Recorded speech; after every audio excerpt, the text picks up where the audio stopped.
The small, smiling face of Romeo Angelus was destined only for a life of 18 short months, a brutal finality that starkly contrasted with the perfect image of the woman accused of ending it.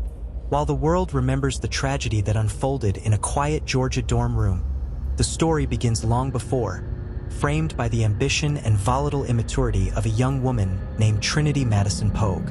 For more true crime stories like this, hit the subscribe button.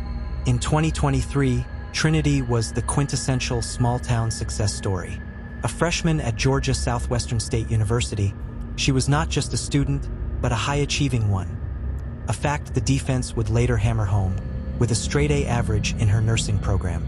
This academic success was coupled with public acclaim. She was the reigning Miss Donnelsonville, a title that required poise, grace, and an outward projection of community spirit and virtue. Her public image was one of flawless presentation and boundless promise. When she was arrested, this beautiful facade shattered, and she was subsequently stripped of her pageant title. Her private life, however, was anything but poised. At just 18 years old in January 2024, Trinity was embroiled in an intense, on-again, off-again relationship with Julian Williams, who was 23. This relationship, by all accounts, was fraught with extreme volatility. The defense characterized it as an immature relationship, punctuated by constant arguments, temporary breakups often lasting only an hour or two, and furious text message exchanges. The defense focused heavily on Julian Williams' role, describing him as a controlling boyfriend. They argued he demanded total access to Trinity's private world, wanting the passwords for all her social media accounts, Snapchat, Facebook, TikTok, to monitor her actions and ensure she was not interacting with other men on campus. He expected immediate responses to his texts and exerted a dominating influence over her college life. For her part, Trinity, despite the friction, believed she was in love with him. But Julian Williams came with an irrefutable complication. His son, Romeo Angelus, whom everyone called JD. Julian was the little boy's primary parent, dedicated to his care. It was the presence of JD that served as the primary, insidious source of friction in Trinity and Julian's relationship. The prosecution, led by District Attorney Bud Lamb, zeroed in on this friction, arguing that Trinity Pogue resented JD. She resented the fact that JD, an 18-month-old child, received more of Julian Williams' time, attention, and affection than she did. According to the prosecution's theory, Trinity desired a family and children with Julian, but not JD. She wanted her own child with Julian Williams, free of the shadow of his existing life. For more true crime stories like this, hit the subscribe button. The most damning evidence of this alleged resentment came from text messages and conversations Trinity had with her roommates and friends, dating back to August 2023. These communications were critical in establishing the prosecution's narrative of motive and state of mind. In one text message to her roommate, Trinity candidly expressed her frustration and anger towards the toddler. She wrote, in a shocking display of hostility toward a young child, that she really would just like to punch him. She lamented, "I know that sounds terrible, 'cause he's just a little boy, but still, I wish I could just punch him." This expression of hatred was not isolated. On the day of the incident, January 14th, 2024, while driving with JD in the car on the way to Americus, she texted another friend, Paris, saying, "I can't do being around JD anymore. He hates me and I hate him." This message was sent while the child was sitting in her car, moments before the final, fateful encounter. These text messages, the prosecution argued, moved the case from mere suspicion to a documented pattern of antipathy. This evidence presented established the dual nature of the accused, the public image of perfection and the private life characterized by resentment and violent thoughts toward the victim. The prosecution had laid the groundwork for motive. The question now turned to opportunity. When Julian Williams testified that he left a healthy child sitting up and eating just before a 35-minute trip to pick up pizza, the prosecution was ready to show the jury exactly what JD looked like by the time Julian returned. The shift in that brief time was about to become the central, horrifying focus of the trial. For more true crime stories like this, hit the subscribe button. The events of Sunday, January 14, 2024, unfolded within the confined space of a college dorm room at Georgia Southwestern State University, turning a routine weekend visit into a site of profound tragedy. The day began normally enough, with Julian Williams, the father, spending time with his son, Romeo Angelus, JD, and his girlfriend, Trinity Pogue. This period was critical in establishing a healthy baseline for JD's condition, a baseline the prosecution would leverage against Trinity's subsequent testimony. Julian confirmed that when he was present, JD was alert, sitting up and consuming food without issue. There were no visible marks or signs of distress on the 18-month-old child. The shift occurred when Julian Williams decided to leave the room briefly. His errand was mundane, a short trip to pick up pizza. He testified that JD was alive, active, and perfectly fine when he walked out the door, leaving the toddler solely in the care and custody of Trinity Pogue. The time elapsed for this trip would later become the narrow, critical window of opportunity that decided the fate of the case, a maximum of 35 to 36 minutes. While the precise actions inside the dorm room during this critical half-hour are known only to Trinity Pogue, external evidence provided a haunting soundtrack to the tragedy. Fellow students residing nearby in the dorm complex reported highly unusual activity. The distinct sound of the child, JD, crying loudly and continuously for an extended period. This was not the typical fussing of a toddler. Witnesses noted the sustained intensity of the crying. Then, without warning, the protracted sound of distress abruptly ceased. For the prosecution, this sudden silence marked the moment of the child's final, catastrophic injury. When Julian Williams returned to the room, the happy, active child he had left less than 40 minutes earlier was gone. JD was unresponsive and in acute distress. Julian immediately rushed the toddler to the emergency room. At the hospital, Trinity Pogue provided an account of the moments leading up to JD's collapse, an account that immediately raised red flags for medical professionals and investigators alike. She claimed that JD was eating chips and drinking Mountain Dew when he suddenly started not acting right, and then became unresponsive. The ingestion of excessive junk food and soda by an 18-month-old, followed by sudden, severe unresponsiveness, struck staff as a highly questionable explanation for a sudden medical crisis. As the child was being examined, the medical staff documented the first visible signs of the trauma. JD had fresh bruising on his face and neck. Specifically noted were a visible bruise on the right side of his forehead, a bruise on the right side of his neck, and a much larger bruise on his cheek. These injuries were visibly fresh and consistent with acute trauma. For more true crime stories like this, hit the subscribe button. The severity of the injuries escalated dramatically upon further examination. Doctors observed what they termed a pattern bruise on the child's cheek. Medical experts testified that a pattern bruise is a specific injury that suggests the tool or object used to inflict the trauma. In JD's case, the pattern was described as consistent with a hard slap or a severe, forceful pinch to the face, marking the impact points and breaks in between. The physical trauma was not limited to the surface. Julian Williams testified that by the time they reached the emergency room, his son had suffered extensive damage, brain bleeding. JD was actively bleeding from his brain. Multiple head bruises. There were 4, 5, or more fresh bruises across the top of the child's head, in the temporal and parietal regions. Occipital fracture. Most critically, the bone at the very base of the skull, the occipital bone, was fractured. This bone is naturally protected by the surrounding structure of the neck and shoulders, and its fracture requires an extreme degree of focused force. Accompanying this fracture was a massive hemorrhage at that location, an immediate collection of blood, a hematoma, that was so immediate and so large it was palpable to the doctors upon initial examination. The medical examiner's findings confirmed the injuries were not accidental. They ruled the cause of death as blunt force trauma to the head and torso. The totality of the injuries included the complex fracture at the base of the skull, widespread bleeding on the brain, and severe internal trauma to the body's core.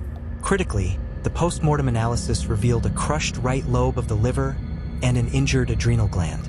This internal trauma to the torso was undeniable proof that the child had been subjected to high-energy, focused impact, injuries wholly inconsistent with a simple fall off a bed or any routine toddler mishap. The sheer force required to inflict a lacerated liver and a fractured occipital skull in an 18-month-old was the core of the prosecution's case. The doctors concluded the brain bleed was so fresh and immediate that it had to have occurred within a very short time frame of the child being rushed to the hospital, a time frame that perfectly matched the 35 minutes Trinity Pogue was alone with JD. The prosecution was now ready to present this mountain of medical evidence, but the defense was prepared to argue that suspicion was not proof, and that the rush to judgment had overlooked another potential culprit. The defense knew the medical facts were horrific, but they aimed to undermine the investigation itself, suggesting that the true source of the trauma and key physical evidence had been overlooked, ignored, and possibly even thrown away. For more true crime stories like this, hit the subscribe button. Faced with the harrowing testimony of medical experts detailing the crushed liver, the occipital fracture, and the extensive pattern bruising, the defense team representing Trinity Pogue, led by attorney Tim Gamble, chose not to dispute the existence of the child's tragic injuries, but rather to fiercely contest the conclusion of who inflicted them.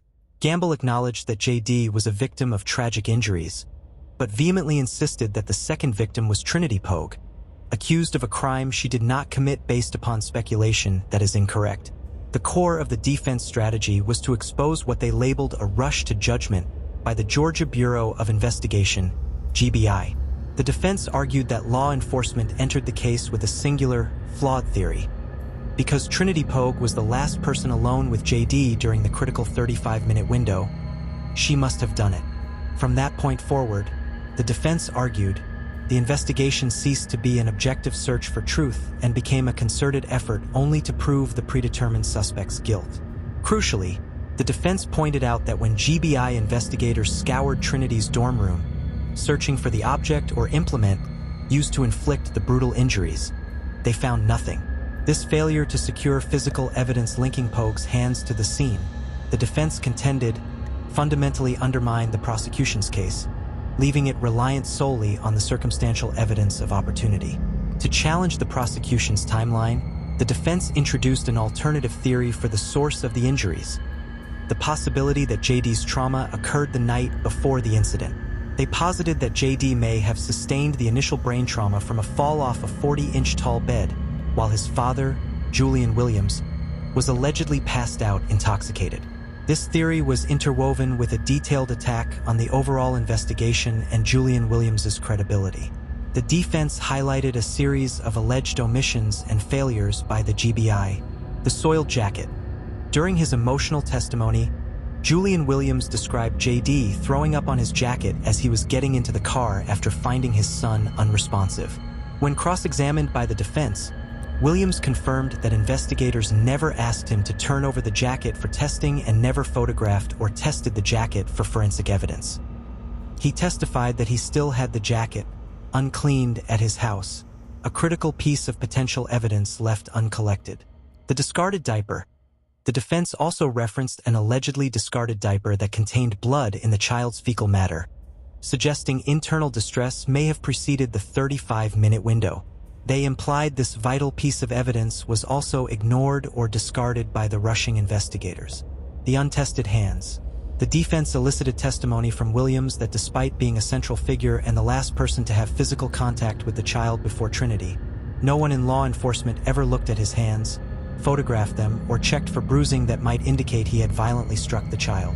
By highlighting these omissions, the defense attempted to plant reasonable doubt, arguing that the investigation had improperly excluded Julian Williams as a person of interest, despite the relationship being volatile, and thus shifted the blame entirely onto the young, immature college student.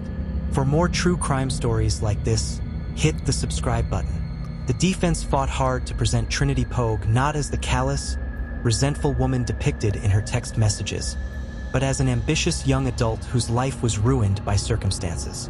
They emphasized her academic achievements, graduating high school with honors, receiving the prestigious Jimmy Carter Scholarship, and achieving straight A's in her nursing program during her first semester at Georgia Southwestern. These facts were intended to showcase a disciplined, promising character incompatible with the sudden, brutal violence necessary to inflict JD's fatal injuries. Trinity's legal team argued that her hateful text messages, though terrible, were merely the immature, frustrated venting of an 18-year-old girl caught in an emotionally taxing and controlling relationship. They claimed these messages were based on speculation and had nothing to do with Trinity Pogue's hands. Her actions, the defense maintained, were the product of immaturity and circumstance, not the premeditation of a murderer. Ultimately, the jury was left to grapple with two irreconcilable narratives. The prosecution's case, built on the crushing, undeniable physical evidence of a lacerated liver and complex skull fracture occurring within the 35-minute window of sole opportunity, versus the defense's powerful counterargument that these fatal injuries could have happened earlier, overlooked due to an improperly focused, flawed investigation that failed to consider the father and his potentially soiled jacket. The fate of Trinity Pogue and the quest for justice for Romeo Angelus now rested entirely on the minds of the 12 jurors, who had to decide which of the two contradictory narratives was strong enough to breach the standard of reasonable doubt. For more true crime stories like this, hit the subscribe button. Following the presentation of two fiercely contradictory narratives, the prosecution's chilling focus on the 35-minute window and the undeniable crushing injuries, the fractured occipital bone and lacerated liver, versus the defense's assault on the flawed GBI investigation and the circumstantial nature of the evidence, the jury retired to deliberate. Their task was immense: to reconcile the documented pattern of Trinity Pogue's resentment with the legal requirement of proof beyond a reasonable doubt, while navigating the complex nuances between degrees of murder. The most critical distinction for the jury lay between malice murder and felony murder. Malice murder requires a finding of premeditation or a deliberate, malicious intent to kill.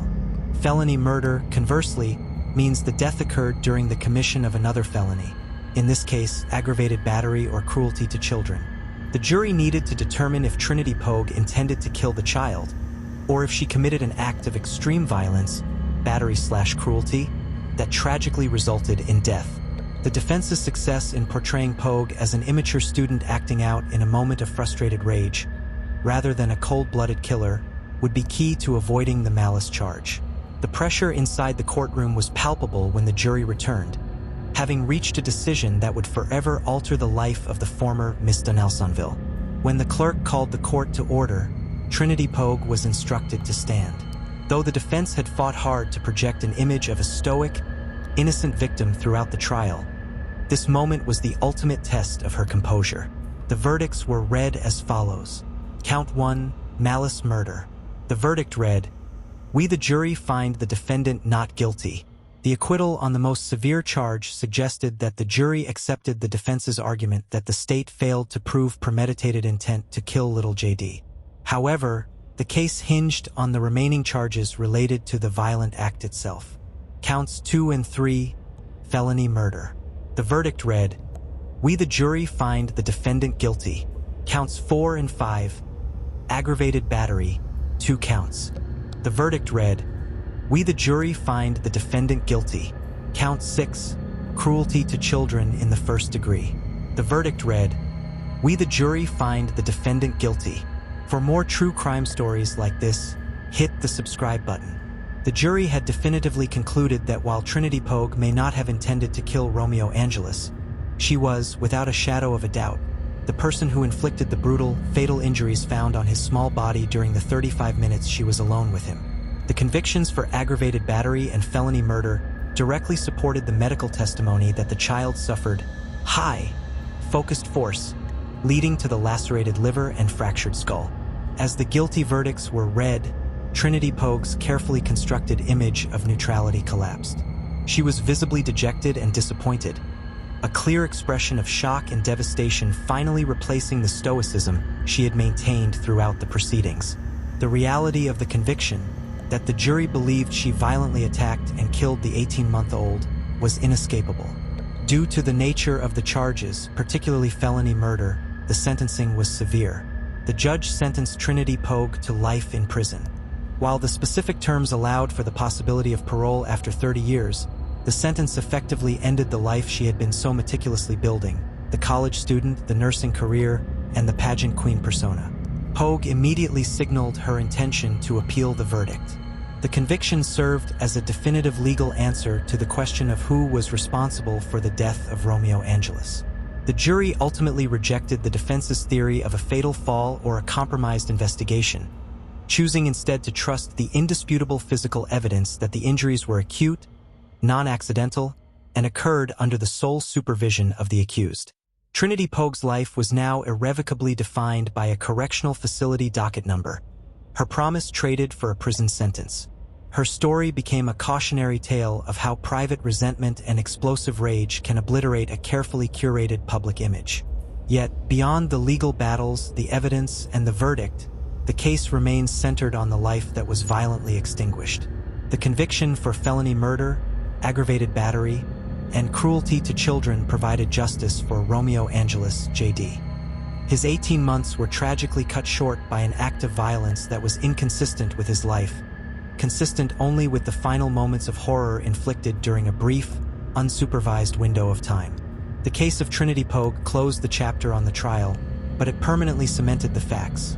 The promising beauty queen was the last person seen with the child, and the fresh, catastrophic injuries he sustained could have been inflicted by no one else. The final truth was etched not in a text message, but in the trauma suffered by an 18-month-old boy, a verdict that ensures that even though Romeo Angelus lived a short life, his death did not pass without a severe and permanent reckoning. And as always, you've been watching True Crime Story Vault, where every story is told with facts, empathy, and respect for those who can no longer speak for themselves. For more true crime stories like this, hit the subscribe button and comment your thoughts below. Until next time, remember, the truth is never buried.